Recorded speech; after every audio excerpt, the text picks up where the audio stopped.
Terima kasih atas waktunya.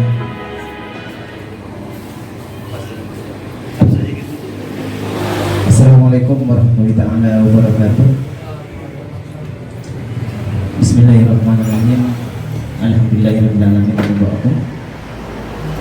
Teman-teman sekalian, kawan simposium, sudah lama saya tidak duduk bersama minum kopi di simposium. Yang saya khawatirkan saya tidak lagi bisa menyesuaikan dengan orang-orang yang memikirnya progresif, dan saya takut juga saya sudah tidak mampu lagi itu karena kurang lebih dari 1 minggu saya menghilang di simposium dengan berbagai agenda yang tidak bisa ditinggalkan.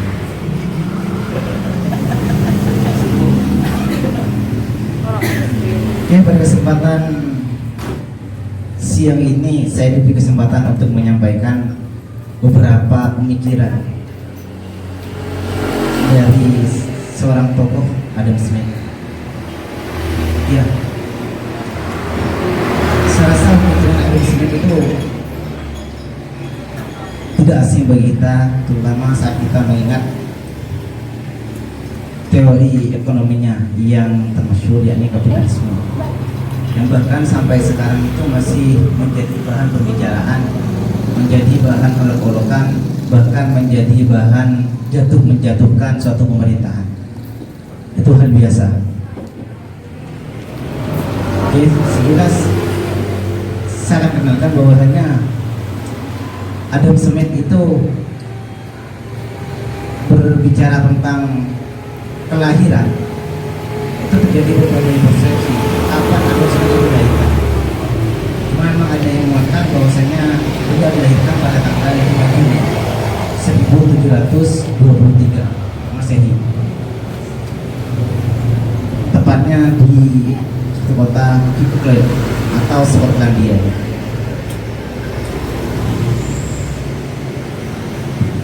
Pada usia mudanya, kurang lebih pada umur 14 tahun, Adam Smith memang sudah memiliki kelebihan yang luar biasa ketimbang kawan seformat semainan. Biasanya yang lain sibuk bermain, maka Adam Smith fokus untuk terus membaca buku, sehingga nalar kritisnya sudah dibangun sejak kecil di usia anak-anak. Cuma memang alangkah lebih baiknya karena sekarang kita ingin mengkaji pemikiran Adam Smith, maka sedikit saya akan mengiring. Saya di sini hanya sebatas memantik untuk mengaji dan mengkaji pemikiran dari Adam Smith.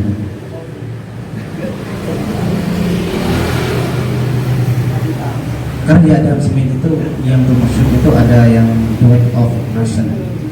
Di buku itu sebenarnya dikutip berbagai pemikiran dari Adam Smith, baik berkenaan dengan ranah ekonomi maupun ranah politik. Yang paling terkenal sebenarnya Adam Smith itu merupakan pejuang kebebasan. Bahkan Adam Smith pernah memberikan statement bahwasanya puncak atau maksimum dari kebebasan itu bisa dikatakan hampir tiada. Jadi kita memiliki kebebasan selama tidak, kalau ditarik ke ranah politiknya, tidak tersangkut paut atau menyalahi aturan yang ada. Dan yang terpenting dari pemikiran Adam Smith juga, Adam Smith dikenal dengan beberapa pemikir individualisme atau yang lebih dikenal dengan Epicurus. Kenapa dikenal dengan beberapa individualisme? Karena optimisasi yang dilakukan oleh Adam Smith atau pemikiran yang dia keluarkan itu hampir semuanya mengarah ke masing-masing individual. Bagaimana menjadi seorang yang produktif, bagaimana menjadi orang yang bisa mempengaruhi, bagaimana menjadi orang yang bisa berkuasa dan lain sebagainya. Jadi tidak heran kenapa teori Adam Smith itu banyak yang menyanggah, banyak yang ingin menjatuhkan, karena mungkin dipandang dan dilihat dari tokoh yang menggaungkan teori tersebut. Misalnya kalau dalam ranah ekonomi, saya mulai dari ekonomi terlebih dahulu ya, sepakat. Nanti kita ke politiknya. Misalnya di ranah ekonomi, saat Adam Smith berbicara masalah harga, Adam Smith itu bahwasanya ada beberapa hal yang mempengaruhi harga. Ini masuk ke ranah pasar, sudah. Ada yang berkenaan dengan permintaan dan penawaran. Jadi harga itu dipengaruhi, ditentukan dari stok barang juga. Artinya seberapa, jika memang permintaan dan penawaran itu berbanding lurus, maka harga akan stabil. Beda saat permintaan itu membeludak atau tinggi, sedangkan penawaran itu sedikit, itu biasanya cenderung harga mahal. Sedangkan manakala permintaan itu rendah, sedangkan penawaran itu tinggi, maka harga akan murah.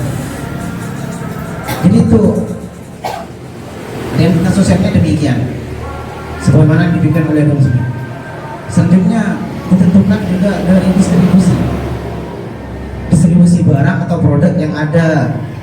Dan ini kalau kita sebenarnya kaji lebih mendalam, ini tidak jauh beda dengan poin pertama, permintaan dan penawaran. Permintaan itu dari konsumen, sedangkan penawaran itu dari produsen. Jadi yang distribusi itu masih kategori suatu hal yang mempengaruhi terhadap suatu harga. Jika di lapangan itu distribusi barang itu tinggi atau banyak, maka sudah pasti harga itu akan menurun.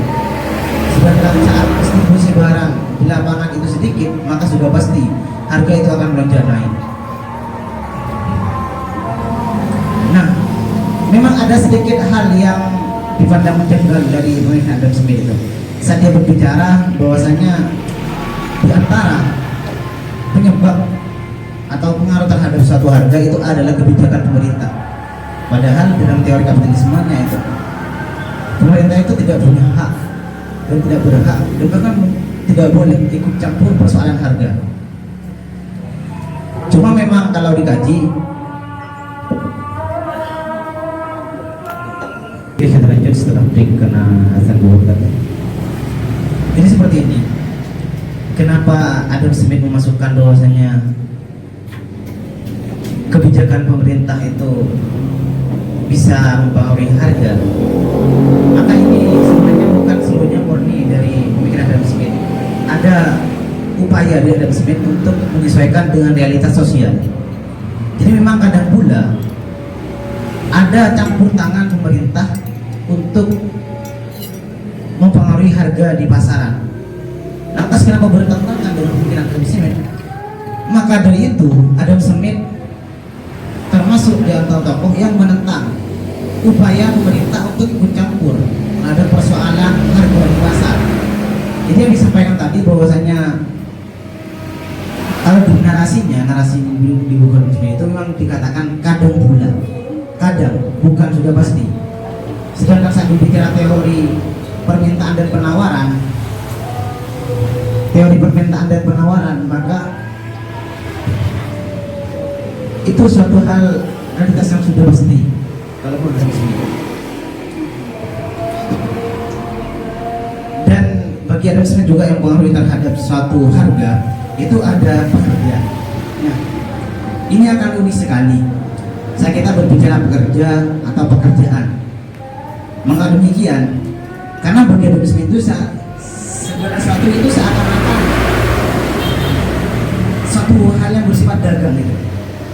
Artinya bisa gitu, ada aturan tukar menukar.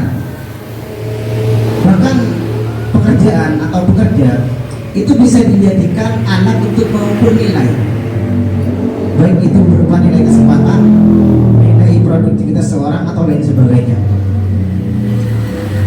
Karena memang Adam Smith itu terlahir dari jiwa-jiwa dagang terlebih dahulu, sehingga pekerja atau pekerjaan itu juga dipandang sebagai pertukaran nilai juga. Yang wajar saja seorang pekerja memberikan jasa, maka oleh si yang memberikan pekerjaan itu dibalas dengan nilai uang, mata uang. Jadi diukur bahwasanya nilai jasa yang diberikan itu harus nilai juga dengan bayaran untuk jasanya itu. Dan selanjutnya juga dipengaruhi oleh uang, nilai kurs mata uangnya, pajak, pungutan dan lain sebagainya. Itu saat kita berbicara tentang harga. Oke, sebelum lanjut mungkin ada statement dari teman-teman atau lain sebagainya. Kita lanjut saja itu. Kita berbicara harga terlebih dahulu.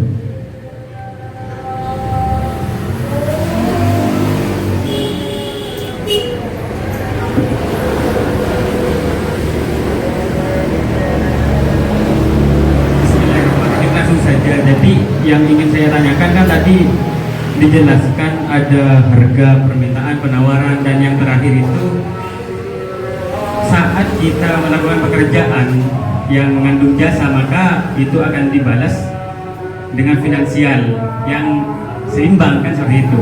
Nah, mungkin yang saya tanyakan itu bagaimana cara Adam Smith itu mengukur antara keseimbangan sebesar mana jasa tersebut sehingga bisa difinansialkan sebesar seperti itu juga sehingga bisa dikatakan seimbang. Itu tolak ukurnya itu apa atau bagaimana? Oke, terima kasih. Kalau diminta untuk menjawab secara spesifik, saya sendiri tidak bisa. Cuma seperti ini.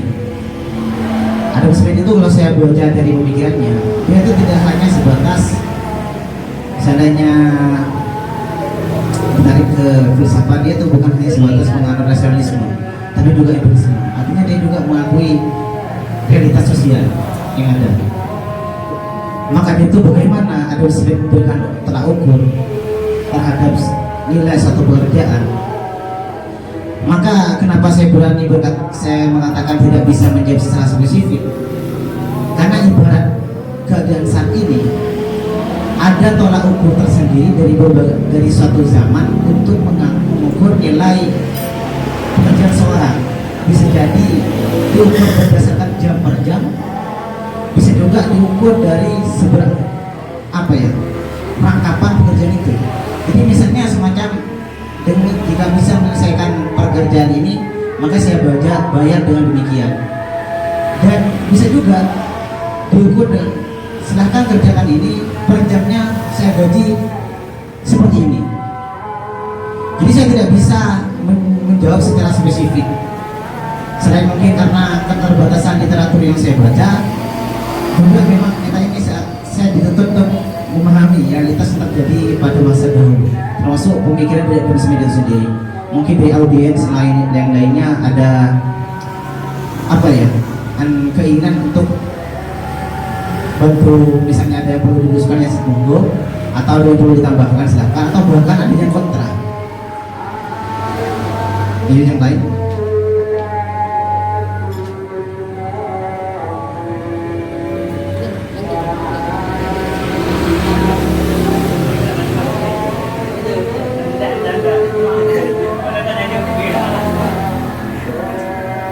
Ada apa?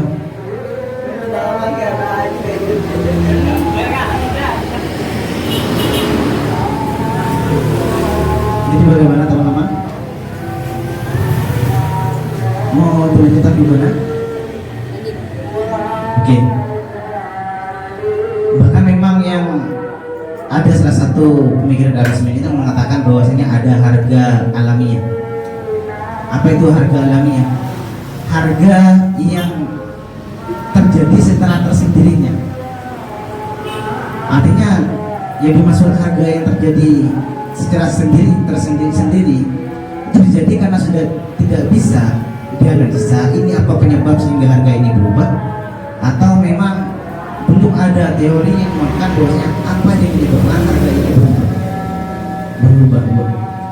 Kenapa harga itu disangkut pautkan dengan pasar? Karena jika harga di suatu pasar itu rusak atau harga di suatu pasar itu rendah, maka akan sulit, bahkan bisa dikatakan nanti tidak ada pengusaha yang akan masuk yang memasukkan komoditasnya pada pasar tersebut. Kan pemahamannya yang kita pahami itu bahwasanya setiap pedagang atau setiap pengusaha itu yang mereka inginkan itu pasti laba. Sedangkan tidak ada pengusaha bodoh yang ingin memasukkan barangnya pada saat kondisi pasar dengan harga rusak atau harga rendah. Sehingga saat berbicara saat disinggung masalah pasar, dia seakan lebih tertarik membahas masalah harga. Karena seakan-akan hal itu adalah suatu hal yang dipandang urgent di suatu pasar.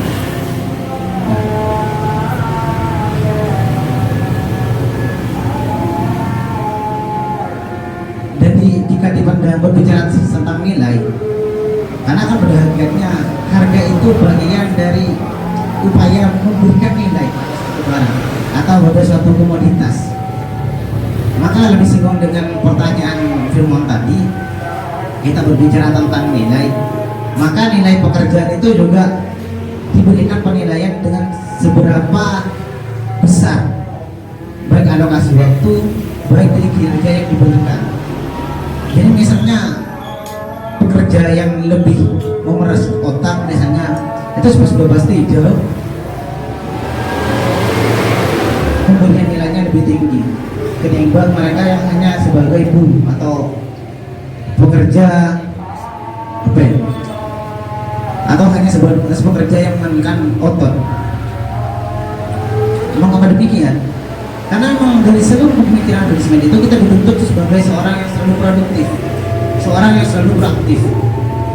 Sehingga di awal langsung saya sampaikan bahwasanya terkesan bahkan dipandang sebagai bapak dengan pemikiran individualismenya.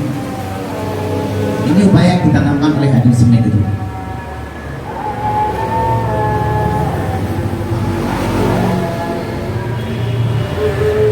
Bahkan kalau kita berbicara tentang pekerjaan dan kerjaan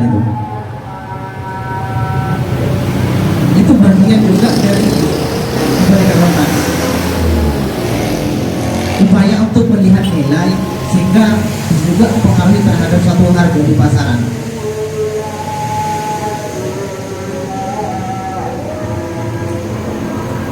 Karena harga yang ditetapkan itu berdasarkan dari nilai pekerjaan yang dilakukan. Jadi mungkin biar tidak monoton, saya minta komentar dari teman-teman itu. Mungkin nanti bisa jadi teman-teman, kalau saya mengkaji ekonomi itu memang sedikit, mungkin nanti pas yang berkomentar nanti saya bicara politiknya mungkin akan luar biasa ditanggapan. Oke, ada teman-teman.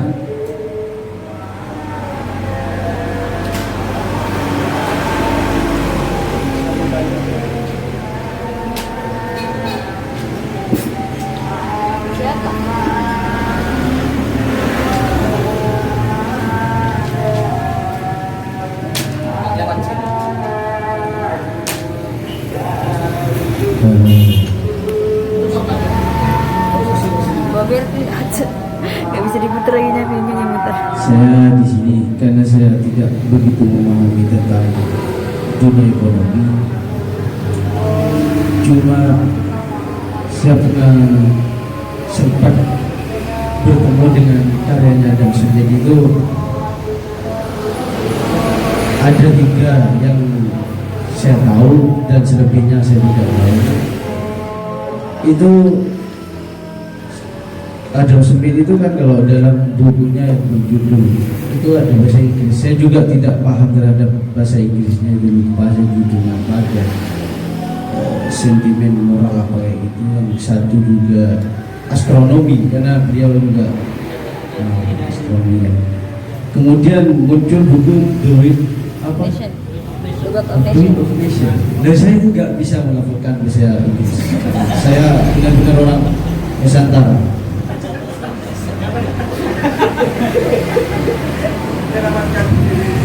Jadi ini dalam 2 buku pertama yang saya sebut tadi, dari moral, dari sentimen moral dan kemudian astronomi, itu ada agak-agak teologisnya. Adam Smith itu masih membawa teologis, artinya di situ masih membawa bagaimana peraturan di dalam kehidupan manusia ataupun dalam konsep-konsepnya. Kemudian di The Weight Nation ini yang menarik, dia murni membawa sebuah empiris, artinya sebuah realitas pengalaman yang dia alami selama di Prancis, kemudian menghasilkan beberapa gagasan ekonomi. Cuma ketika tadi Memantik mengatakan bahwasanya negara tidak boleh ikut campur dalam penentuan harga. Nah, di sini jangan membuat bingung saya yang memang betul-betul sangat bodoh terhadap dunia ekonomi. Jika harga tidak bisa ditentukan oleh negara, siapa yang menentukan? Apakah Tuhan sesuai dengan karyanya Adam Smith yang sebelumnya itu? Dan jika memang pasar, itu pasar tidak pernah lepas dari sebuah nation ataupun negara. Nah, sama saja ketika Adam Smith kemudian mengatakan harga tidak bisa ditentukan, pemerintah tidak boleh ikut-ikut terhadap penentuan harga. Nah, kayaknya tadi yang dibahas oleh Pemantik itu antara relasi harga dan pasar itu tidak bisa dipisahkan kayak gitu. Cuma nanti itu yang membuat saya bingung, yang bisa dijelaskan oleh seorang Pemantik. Kemudian seenaknya Adam Smith itu dalam buku Great Nation itu mengatakan petani, pedagang itu punya hak menyimpan kekayaannya seberapapun besarnya, sehingga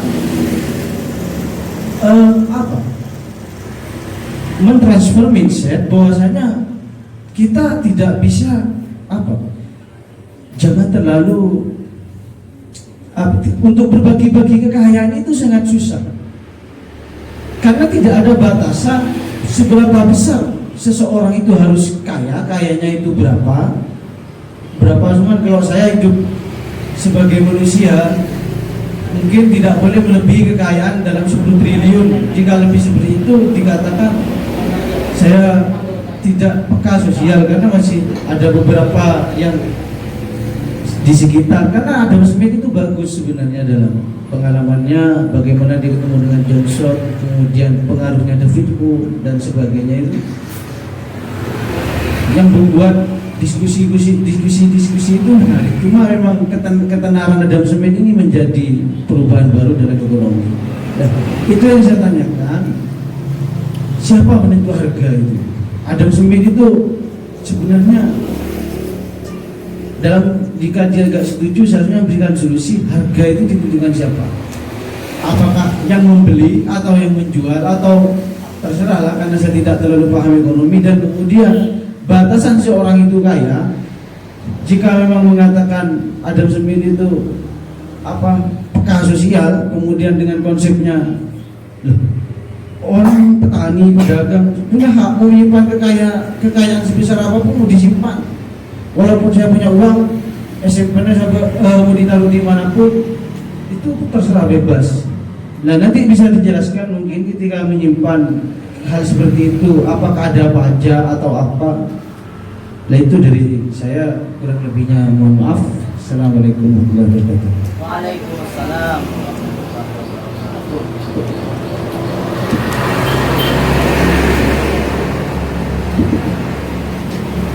Mungkin sebelum saya menanggapi, ada yang menanggapi terlebih dahulu atau masuk saya? Oke. Sebelumnya mungkin harus saya perjelas kembali. Tadi saya tidak mengatakan bahwasanya Adam Smith itu orang yang peka sosial. Mungkin kalau seandainya saya boleh menyimpang sedikit gitu, saya kembali keluar dari penglihatan saya saat ini. Saya sebenarnya tidak satu berkhianat menggunakan Smith itu. Yang bisa dikatakan peka sosial itu dalam teori ekonominya itu lebih mengarah ke Marx. Cuma kalau Adam Smith juga melihat realitas sosial, itu juga iya. Karena kenapa? Saya berbicara tentang permintaan dan penawaran, dan saat Adam Smith mengatakan bahwasanya di antara hal yang mempengaruhi harga itu adalah kebijakan pemerintah, meskipun itu ditentang. Ini kan bukan berbicara pemikirannya, tapi berbicara apa saja sih yang mempengaruhi harga. Adam Smith berkata demikian, itu bukan karena dia sepakat pemerintah itu campur, cuma memang realitas sosialnya itu seperti demikian. Oke, biar donor nanti ke penentuan harga, saya mulai dari bawah. nanti ada semacam kelas ya, fase dalam perekonomian itu kalau ada Smith. Tapi sebelumnya saya jawab pertanyaan.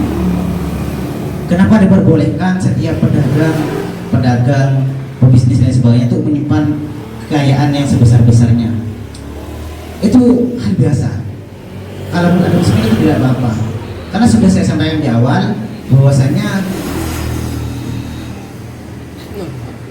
pemikiran Adam Smith dalam ekonomisnya itu adalah pemikiran individualisme. Jadi yang penting saya kaya, orang lain itu belakangan. Sehingga kalau ditarik ke kajian ekonomi klasik atau ekonomi kapitalisme, saat berbicara kemiskinan itu bukan menjadi hak atau bukan menjadi tanggung jawab siapapun, tapi kemiskinan itu menjadi tanggung jawab si miskin itu sendiri.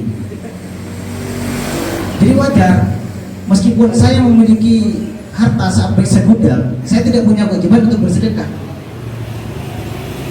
Karena kenapa? Yang punya tanggung jawab atas hidup saya, yang punya tanggung jawab atas usaha saya itu saya pribadi. Kalau lain tidak boleh ikut campur. Jadi sehingga dikenal dengan individualismenya. Karena memang ranahnya itu ke sana. Jadi wajar. Misalnya di sini Mas Aang itu kaya, seandainya menggunakan teori kapitalisme, sehingga apa yang terjadi? Lahirnya bunga itu loh, di perbankan lahirnya bunga. Sehingga kalau istilah familiarnya bagi kita itu yang kaya makin kaya, yang miskin makin miskin. Karena kenapa? Yang kaya semakin semangat, yang kaya semakin gila dengan syahwat kekayaannya, yang miskin semakin tidak mempunyai ruang karena dia dituntut untuk mengangkat derajat kemiskinannya itu sendiri. Jadi anggaplah ini bahasa simpelnya, bahasa memuliakannya itu saya gunakan derajat itu.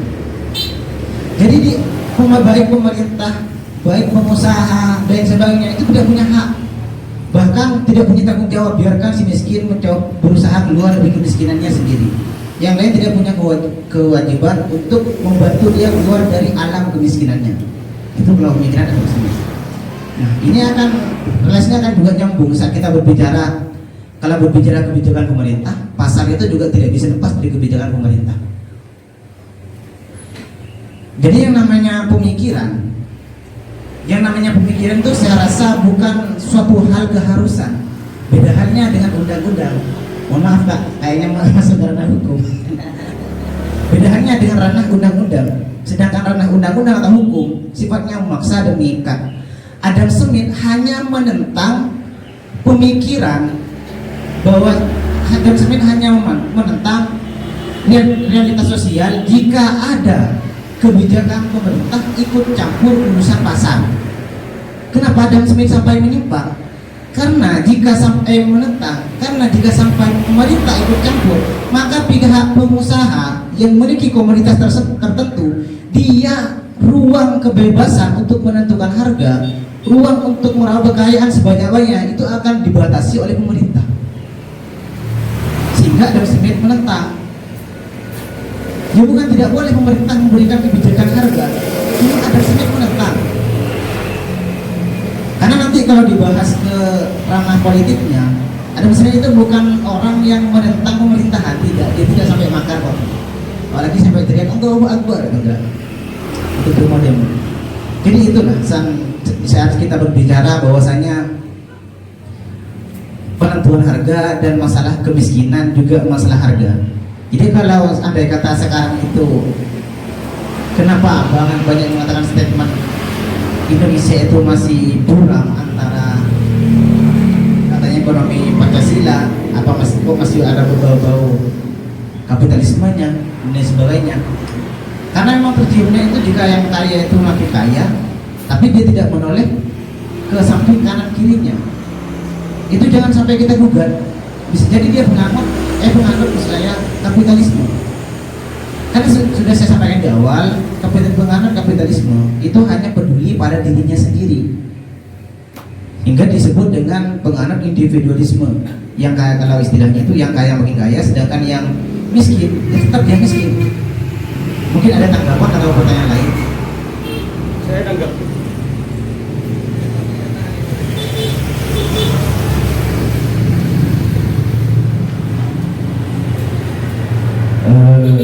sebenarnya yang saya maksud dari mungkin ada pola bagaimana Adam Smith itu,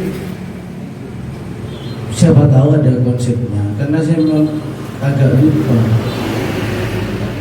Kalau saya mau jual kopi, kemudian harga yang ingin saya taruh di menu kopi itu berapa, polanya itu seperti apa, mungkin Adam Smith punya, jika saya tidak mau ikut pemerintah atau mengkritisi kebijakan publik. Karena jika kemudian dipasrahkan kepada penjual, maka bagaimana persaingan pasar? Contoh, saya menjual kopi di sini paling mahal, kemudian di sekitar saya paling murah. Itu tuh merusak juga terhadap paksa pasar ataupun pemasukan terhadap saya. Yang kedua, sebenarnya saya tidak mengkritik miskin kaya yang enggak, kasusnya enggak. Kalau ditarik lebih dalam tentang penyimpanan kekayaan, itu efeknya sangat luar biasa terhadap ketimbangan ekonomi. Salah satunya inflasi. Kemudian yang kedua, contoh, ketika saya punya komoditi barang ataupun, karena bagaimanapun Adam Smith masih mengamini pola sistem keuangan logam yang dikeluarkan, yang beredar atau yang berlaku hari ini. Ada uang 1.000, 10.000 itu. Nah, ketika saya menyimpan kekayaan, semakin besar uang yang saya simpan, maka perputaran keuangan yang ada di ekonomi masyarakat itu efeknya sangat buruk sekali, berdampak. Gak usah kayak gitu, sederhananya saya yang tidak begitu paham ekonomi, kalau saya punya gula banyak, kemudian saya simpan, ketika krisis-krisisnya saya keluarkan biar supaya mahal.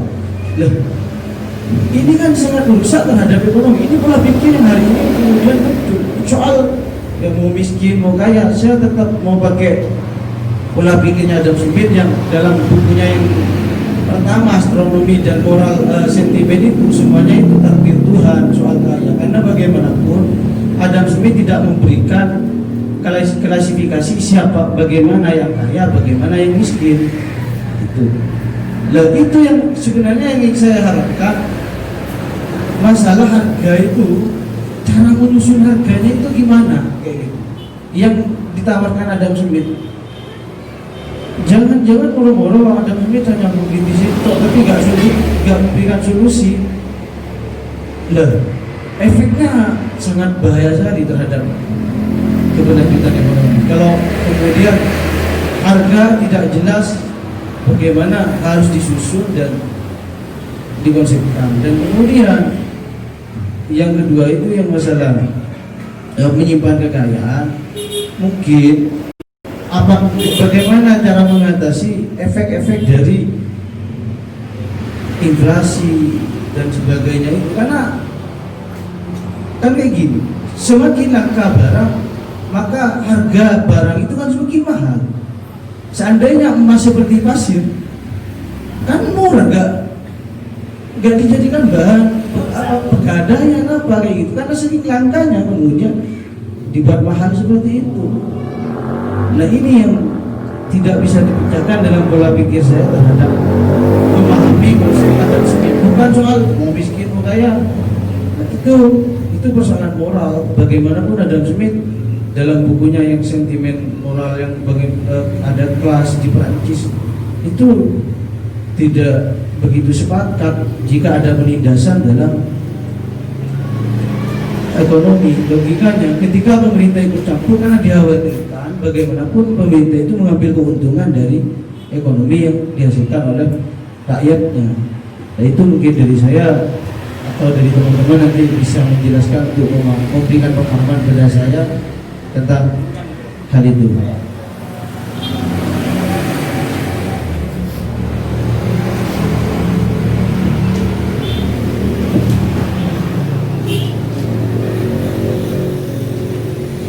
Oke, terima kasih. Kita berbicara tentang harga ya, atau konsepnya.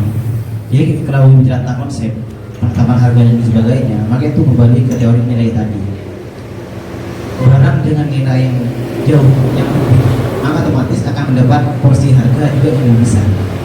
Beda dengan barang yang dengan nilai lebih rendah. Kopi lokal dengan kopi pabrik itu sudah beda harganya. Maka konsep harga tidak jauh demikian. Kita berbicara nilai yang ada di barang atau komoditas yang akan dijual. Cuma kalau berbicara masalah ketimpangan sosial dalam hal ekonomi, juga akan menjadi hal yang kontradiktif manakala berbicara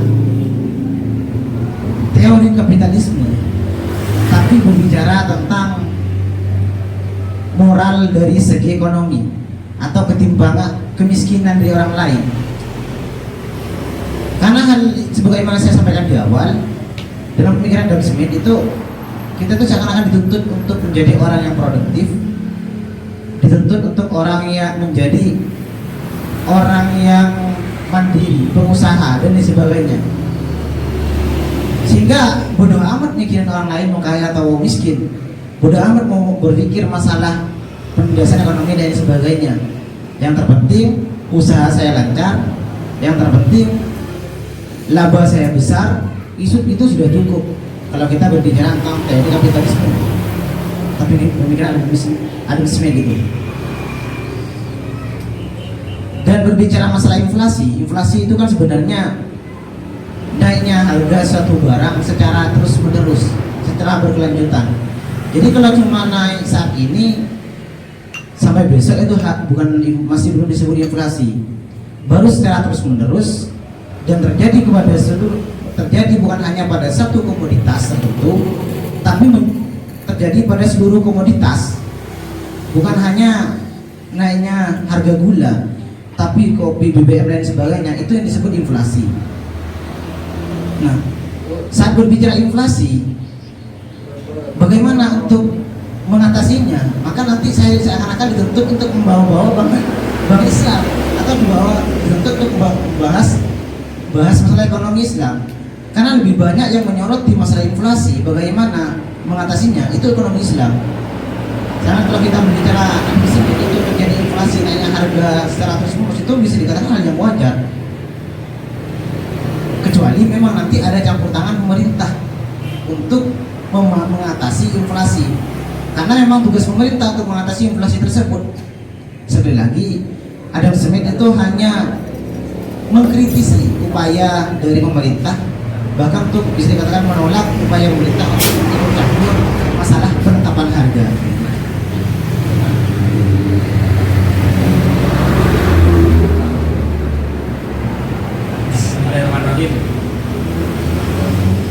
Jadi saya coba menyinggung dari tanggapan Kak Aang yang pertama.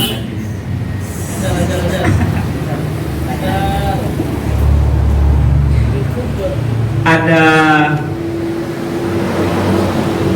utamanya yang berkenaan siapa menentu harga, kok negara tidak boleh ikut campurkan, seperti itu tadi kotesinya tuh.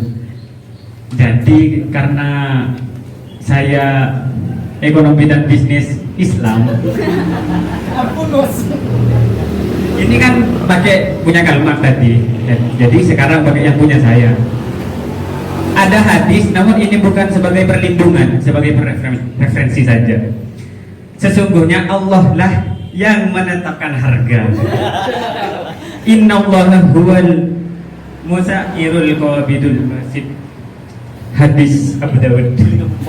Bukan perlindungan ya, referensi. Jadi di sana Allah penentu harga, maksudnya kita itu tidak hakimnya dari harga, bukan kita, namun Allah sendiri. Dan ada tulisannya bahwa dalam permintaan dan penawaran, dalam produsen dan konsumen itu caranya untuk menentukan harga tidak ada ketimpangan sosial. Jadi ketika produsen yang menentukan harganya dan konsumen merasakan itu kezaliman, maka itu tidak dikatakan seimbang. Selanjutnya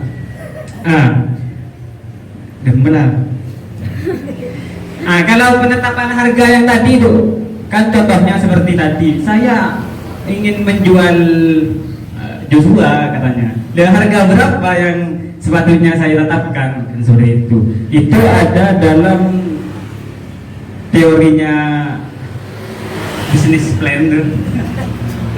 Itu ada di sana, sehingga anggap ya cara menentukan harga gula itu berapa harganya? 6.000. Dan susu itu berapa harganya? 12.000. Extra jus itu berapa harganya? 10.000. Jadi itu di total. Dan takaran untuk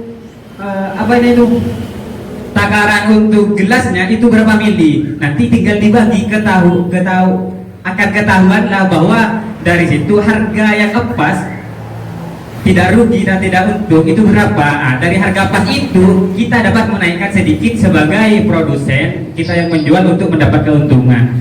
Untuk yang negara tadi, saya coba mengambil teori equilibriumnya John Rawls dalam The Theory of Justice.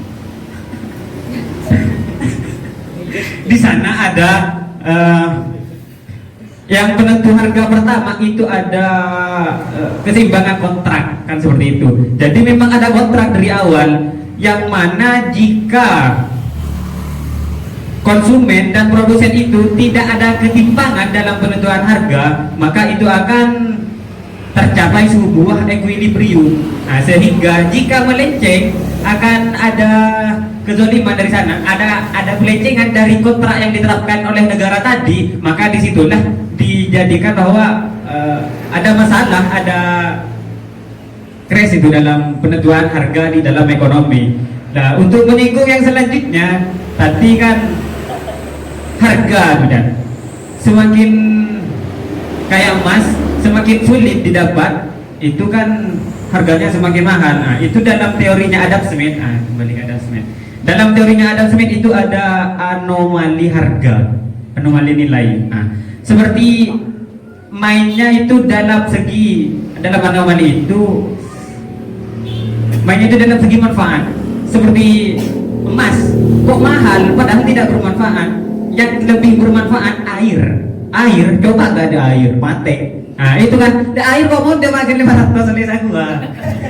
Aku masih iskonin oleh Iwan berdepan. Itu namanya anomali ke harga dalam yang dinilai bukan dari segi manfaatnya, namun dari segi kebutuhannya yang primer, tersier, dan sekunder itu. Untuk harga barang primer itu lebih tinggi katanya Adam Smith dalam penentuan harga, bukan dari manfaatnya. Seperti itu. Terima kasih, dan maaf saya no komen karena ada di bawah ekonomi Islam. Jadi kalau saya komen nanti saya keluar dari pemerintahan saya. Mungkin ada statement lain dari teman-teman saat kita berbicara. Cuma memang kenapa kita berbicara masalah harga dan lain sebagainya, penetapan bahkan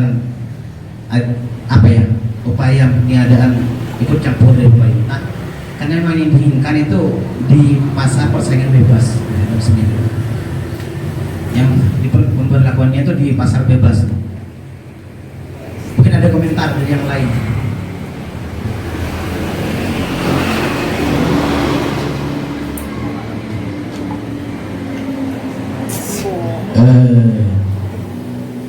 Pertama seharusnya papan itu diturunkan gitu.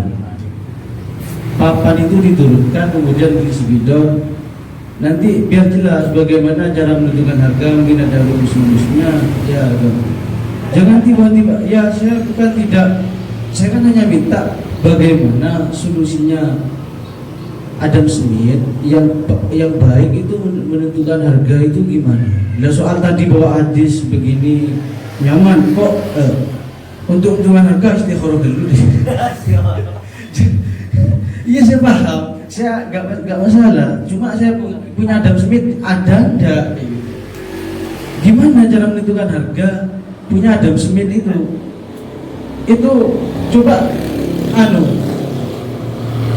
papan turunkan, mungkin papan turunkan, spidol itu kasih, biar simposium ini tidak menjadi tempat yang kurang produktif. Nah ini lebih baik robohkan saja ini gedung untuk tempat simposium center ini. Kalau nggak bikin sesuatu yang produktif, saya cuma minta bagaimana mungkin Adam Smith punya rumus kayak gini loh cara menentukan harga yang sebenarnya. dia pakai dasar landasan apa, barang atau apa? Karena jika tadi mengatasnamakan ekonomi Islam, contoh yang diberikan oleh Firman salah, karena air gak bisa diperjualbelikan dalam Islam, haram hukumnya. Nah iya. Nah, makanya hati-hati loh di sini. Bukan saya tidak mau ekonomi Islam, ekonomi Kristen, enggak. Saya hanya ingin pengen bagaimana sebenarnya pemikiran Adam Smith secara dalam. Mungkin karena Adam Smith itu dipuji sejak umur 14 tahun, dia sudah diundang di kuliah-kuliah kan. Itu yang membuat saya terkejut. Loh, semewah apa pemikiran Adam Smith ini? Nah, saya coba hari ini, ketika Adam Smith kemudian mengkritisi terhadap ikut campur tangan pemerintah terhadap harga, maka harga yang baik atau yang menurut Adam Smith itu bagus itu seperti apa? Mungkin ada rumusnya, terserah nanti kasih rumus ini begini. Kayak gitu. Dan karena berarti ketika berbicara disesuaikan dengan anomali tadi harga, berarti harga itu bergantung pada sosial mesti. Kan iya, tergantung sosial. Karena di sini yang dibutuhkan air, kalau di Irak enggak sekarang yang dibutuhkan adalah kebahagiaan. Kayak gitu. Itu bicara terhadap hierarki kebutuhan, nanti ya terserah pakai hierarkinya Al-Ghazali, ya pakai punya Maslow. Itu ya. Kemudian efek jika diterapkan punya Adam Smith, bahwasanya orang pengusaha itu bebasnya menyimpan kekayaan, efeknya itu kasih tadi barang, ya selain barang naik, kemudian kelangkaan uang logam. Ketika kelangkaan uang logam, kita mau pakai sistem apa? Pakai sistem tukar menukar atau gimana? Nah, itu yang kemudian menjadi sehingga nanti terjadi keruntuhan ekonomi. Kalau belum lagi kemudian kita dipersempit bagaimana jika diterapkan di perusahaan juga. Perusahaan Simposium menerapkan pemikirannya Adam Smith. Ini contoh. Ini bagaimana caranya ketika kemudian pemantik dan teman-teman ini tidak memberikan terhadap saya terhadap kejelasan konsepnya Adam Smith itu seperti apa. Mungkin ada yang sudah pernah baca, ayo keluarkan sekarang rumusnya itu seperti apa, karena saya ingin tahu juga betul. Mungkin Mas sampean Mas ya, saya yakin nanti saya bisa paham kalau sampean agak menjelaskan.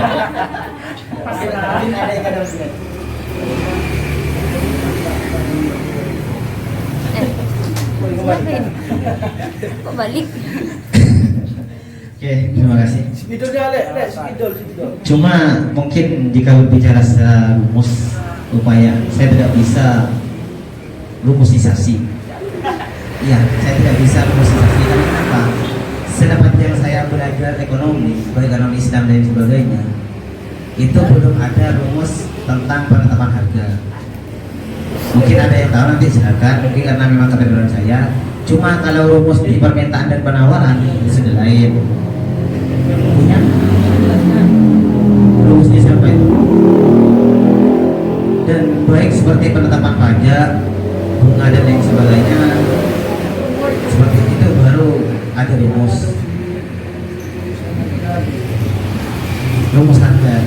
Sepanjang dari literatur yang saya baca di Adam Smith itu saya tidak menemukan rumus, karena yang dibicarakan itu sudah nilai. Dan memang seorang pengusaha diberikan hak paten untuk menentukan harganya,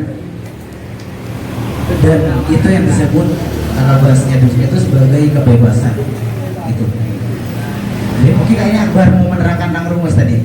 Ya Akbar? Enggak. Kayak tadi ada rumusnya Akbar.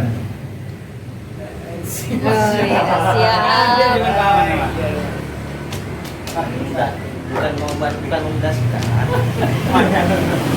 Bismillahirrahmanirrahim. Mengenai cara menentukan harga jual. Nah, kalau di sini saya sih menganalogkan sebenarnya kita itu menjual kopi. kopi itu yang digunakan oleh kita itu bahan campurannya itu apa saja kan gitu. Yang pertama ada kopi lokal ya, kopi lokal. Terus ditambahkan dengan gula, dengan airnya. Nah, setelah dijumlahkan, itu kan di samping kita itu membeli membeli juga membeli bahan-bahannya, itu kan juga yang harus cara kerjanya juga seperti itu. Artinya tadi yang kopi lokal itu kopinya 1.000 kan, 1.000, terus gulanya 1.000. Itu kan nanti dengan biaya tukang kue ya, itu 1.000 juga. Jadi kan bisa ditentukan nanti 3.000. Artinya juga memperhitungkan kinerja dari penjualnya, tenaganya juga harus diperhitungkan. Mungkin seperti itu. Oh berarti bahan ya ditambah jasa gitu. Ada jasa. Itu posisi siapa? Jadi saya. Yang digantikan Adus. Ya nggak apa-apa. Saya coba jawab bentar ya. Cuman awalnya saya ingin mengkonfirmasi beberapa materi. Apa benar jika Adam Smith ini berpaham kapitalis? Ya. Karena landasannya adalah individual. Benar. Jadi memang hasil akhirnya nanti bisa disimpulkan secara simpel sebenarnya. Bahwasanya memang tanggung jawab harga itu adalah tanggung jawab pasar, bukan tanggung jawab pemerintah. Karena begini, sebenarnya pertanyaan intinya bukan di situ. Saya akan coba kembangkan pertanyaannya ya. Karena emang yang saya tahu Adam Smith ini di era klasik atau bisa dikatakan praklasik. Ya, bisa dikatakan seperti itu. Maka corak perkembangan ekonominya itu bukan perkembangan positivisme negara. Jadi memang tukar menukar dan praktek kegiatan ekonomi dia berjalan secara klasik atau natural atau alamiah. Maka tadi sebenarnya sudah dijawab dengan singkat, tapi bukan sepertinya belum kena ke penanya. Saya tegaskan kembali tadi Pak pemateri mengatakan bahwa harga pasar itu ditentukan oleh permintaan dan ketersediaan, atau kalau misalkan dalam bahasa ekonomi ada namanya supply and demand. Itu istilah ekonomi. Tapi tadi dijelaskan secara istilah sosial sepertinya. Ya. Jadi supply and demand itu, supply itu ketersediaan barang dan demand itu permintaan pasar. Jika dua-duanya itu saling ada anomali, ada penyimpangan, maka terjadi surplus namanya. Surplus nanti bisa dibedakan lagi. Jika permintaannya tinggi, ketersediaan rendah, itu namanya surplus konsumsi. Tapi jika kebaliknya, jika ketersediaan tinggi tapi permintaan rendah, itu namanya surplus konsumen. Maka tanggung jawab siapa yang bisa menentukan itu sebenarnya? Sebenarnya bukan penentuan harganya, tapi siapakah yang berhak untuk menentukan demand dan supply? Dalam teori klasik mengatakan bahwasanya itu adalah tanggung jawab pasar. Jadi bagaimana menentukan harganya? Menentukan harga di era klasik itu menyamakan dengan harga yang sudah ada sebenarnya di pasar. Jadi bagaimana jika misalkan Mas Aang ingin menjual kopi, jadi mengikuti harga pasar yang sudah ada sebelumnya. Jika harganya 3.000, hak Mas Aang untuk menaikkan dari 4.000 atau 2.000. Dan itu jika ada produk baru yang tidak pernah dijual di pasar ekonomi, maka dia bisa menentukan sendiri karena landasan pemikirannya adalah individual dan kapitalis. Pertanyaan intinya bukan di situ. Yang saya tanyakan begini, kalau itu bisa terjawab dengan begitu, sepertinya bisa. Yang saya tanyakan adalah seperti ini. Jika nantinya terjadi surplus, karena memang dalam kapitalisme tidak ada tanggung jawab secara lembaga, dia ada tanggung jawab individual. Makanya tadi penumpukan harta itu tidak apa-apa. Jika ada surplus yang pada akhirnya jika berkelanjutan menjadi resesi, jika berkelanjutan lagi menjadi inflasi, maka itu adalah tanggung jawab siapa untuk memulihkannya. Kalau di sistem positivisme itu adalah tanggung jawab negara, maka ada istilah pemulihan ekonomi. Tapi dalam teori Adam Smith itu adalah tanggung jawab siapa? Begitu. Itu pertanyaan saya, sekaligus menjawab pertanyaannya Mas Aang tadi. Kan mirip dengan pertanyaan saya yang kedua itu. Oh iya, Iya kan? Pertanyaan Anda kan mirip dengan pertanyaan saya yang kedua. Oke. Memang Adam Smith itu dikenal dengan bapak ekonomi klasik ya. Iya. Cuma bukan lantas Adam Smith itu anti negara ya. Nanti di pembahasan tentang politiknya itu juga dibahas tentang negara. Lantas bagaimana andai kata nanti terjadi surplus atau inflasi, maka kalau ditarik ke teori politiknya, maka upaya untuk menjanjikan kemakmuran, kedamaian itu adalah upaya yang harus ditempuh oleh pemerintah. Jadi mungkin teman-teman akan enak saja Adam Smith. Ya dengan teorinya dia yang merusak keadaan sosial, setelah hancur masih kok diarahkan ke pemerintahan lagi. Enak juga ya. Karena memang kalau dalam teori politiknya, saya jawab demikian. Karena dalam teori politiknya, kedamaian, kemakmuran, dan keadilan, masih berbicara keadilan ya, itu menjadi tanggung jawab pemerintah atau tanggung jawab negara. Karena kalau katanya Adam Smith, antara negara dan pemerintah itu tidak ada bedanya. Mungkin hanya itu bisa simpel saja. Silakan jika ada sanggahan atau ada tambahan dipandang salah atau perlu diluruskan, silahkan dibuka seluas-luasnya. Saya sebatas memantik saja.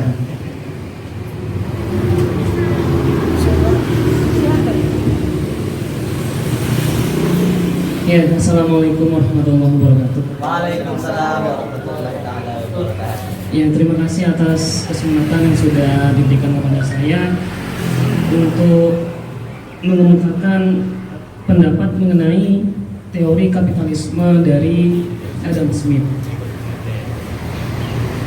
Ya, Adam Smith sendiri mengatakan bahwasanya dalam teori kapitalismenya itu negara tidak boleh, pemerintah tidak boleh ikut campur tangan dalam penentuan harga pasar, begitu kan?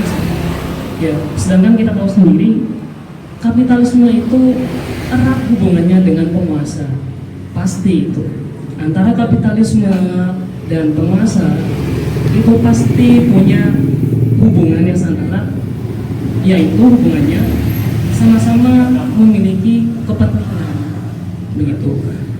Berhubungan dengan harga, penentuan harga pasar yang tadi ditanyakan oleh Mas Aan, saya rasa perlu adanya campur tangan dari pemerintah, karena kapitalisme itu sendiri bagaimana seorang individu itu mendapatkan keuntungan yang sebesar-besarnya.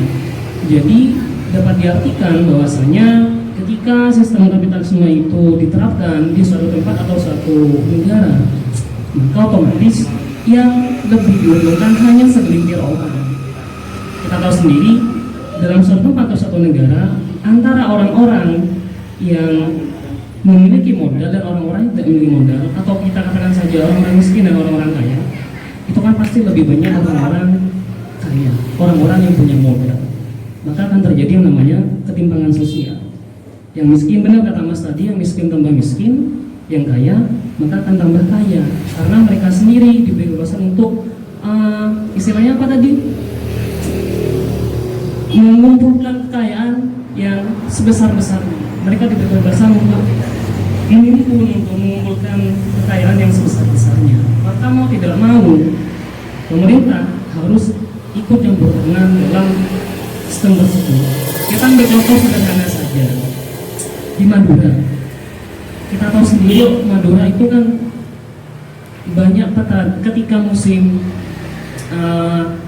panas itu kan petani banyak yang menanam tembakau. Yang punya barang di situ kan petani. Petani menjual barangnya, menjual tembakau itu ke gudang. Tapi siapa yang menentukan harga di situ? Gudang. Banyak sekali problem-problem yang terjadi pada saat ini. Bahkan beberapa tahun kebelakang itu seringkali ketika saya bertanya dengan para petani itu mengenai harga jual tembakau, itu malah seringkali murah meskipun harga tembakau, meskipun kualitas tembakau itu sendiri bagus. Karena yang menentukan harga dari tembakau itu sendiri adalah pemilik gudang, kapitalis. Maka mau tidak mau pemerintah harus ikut campur tangan dalam penentuan harga tersebut. Ya, pernah kita dengar kan, ketika para petani sering melakukan demo meminta pada pemerintah untuk ada campur tangan dalam kegiatan tersebut, dalam penentuan harga. Karena yang kita tahu sendiri, ketika dalam sistem kapitalis, penentuan harga itu pasti yang menentukan adalah pemilik modal. Sedangkan orang-orang yang membutuhkan pada sistem kapitalis itu, orang-orang yang membutuhkan pada orang-orang pemilik modal itu, mau tidak mau mereka tidak punya hak untuk menentukan harga dari barang yang mereka jual. Maka saya katakan, ketika kapitalisme itu diberlakukan pada suatu negara, harus ada campur tangan dari pemerintah itu sendiri. Campur tangan tersebut dilakukan untuk istilahnya menentukan harga dari suatu barang. Gitu. Nah, mungkin satu lagi pertanyaan dari saya. Ketika sistem kapitalisme itu dikatakan merusak pasar ya, ekonomi. Saya baca barusan tahun 1929 itu sistem kapitalis ada peristiwa namanya Great Depression, depresi besar katanya. Ketika kapitalisme itu diterapkan, ternyata menimbulkan banyak masalah-masalah sosial, masalah-masalah ekonomi pada saat itu. Kalau memang sistem kapitalis itu lebih banyak menyengsarakan, mengapa sampai sekarang banyak negara yang masih mempertahankan sistem kapitalisme tersebut? Mengapa tidak beralih ke sistem ekonomi yang lainnya yang lebih baik dari sistem ekonomi kapitalis? Ya, demikian pertanyaan dari saya. Kurang lebihnya mohon maaf. Saya akhiri. Wassalamualaikum warahmatullahi wabarakatuh.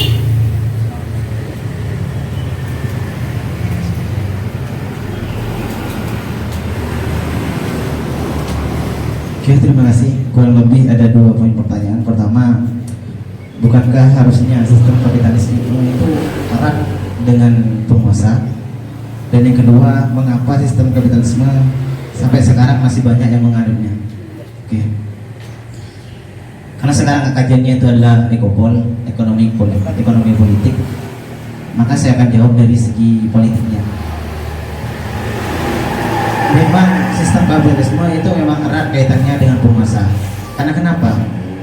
Karena kalau dalam teorinya Smith berbicara tentang cara untuk memberikan kuasa agar kita bisa mampu mempengaruhi, kita bisa mengontrol, itu diantaranya ada superioritas laba atau superioritas kekayaan. Jadi seorang itu bisa dipandang memiliki kekuasaan apabila dia itu memiliki laba. Ada juga katanya bahwasanya jika seorang itu jauh lebih tua, ada juga karena jabatan. Jadi kalau memang dikatakan erat kaitannya dengan penguasa, memang iya. Karena kenapa? Upaya untuk memperkuat kekuatan jabatan atau kekuasaan itu dengan kekuatan kekayaan. Saat jabatan hilang, maka dia masih mempunyai taring atau bahasa modern anti singa dengan kekayaannya. Jadi wajar-wajar saja jika erat kaitannya. Dan memang yang punya modal, karena juga masuk seperti investasi dan lain sebagainya, itu masuk kajian kapitalisme. Yang memiliki modal itu para penguasa. Jadi wajar-wajar saja jika erat kaitannya dengan penguasa. Cuma saya yakin penguasa manapun dia itu kalau sudah diarahkan ke sistem, ke urusan perut atau masalah harga, masalah laba sebagainya, dia juga tidak ingin dikontrol. Karena manakala dia dikontrol, maka untuk upaya untuk meraup keuntungan sebesar-besarnya itu akan dikontrol juga. Jika memang ada kontrol yang memberikan kebijakan bahwasanya tidak boleh harta kekayaan itu demikian, tidak boleh mengambil keuntungan itu lebih dari sedemikian rupa, maka upaya untuk memperkaya diri itu tidak bisa, bahkan tersendat. Pertanyaan kedua, mengapa sistem kapitalis masih dianggap sampai sekarang atau masih digunakan? Bagi saya itu hal yang biasa saja, karena sahwat kekayaan itu sampai kapanpun tidak akan ada habis-habisnya. Ini sama halnya demikian dong. Kalau saya bisa bilang teman-teman, bagi orang yang memiliki modal, dia akan selalu menginginkan sistem kapitalisme. Ya, bagi orang yang tidak memiliki modal, tidak memiliki usaha, maka dia ingin mati-matian ingin memperjuangkan sistem sosialisme. Ada campur tangan pemerintah sehingga ada pembagian kekayaan. Bagi orang yang menuntut keadilan dan kemakmuran, ini sebenarnya saya pribadi ya, sebatas sekalian, itu akan menuntut adanya ekonomi Islam. Ini saya petakan demikian, kira tidak sependapat tidak apa-apa. Cuma ini berdasarkan hasil kajian kecil-kecilan saya. Kenapa saya memberikan estimasi atau statement demikian? Karena orang yang memiliki modal, dia akan sudah gandrung dan akan terus berupaya untuk memperkaya dirinya, untuk bisa meraup modal sebesar-besarnya. Dengan apa? Dengan sistem kapitalisme. Karena jika menggunakan sistem sosialisme yang klimaks, maka kekayaan dia akan dibatasi oleh negara. Maaf, Mbak Risti, sedikit menyinggung yang menurut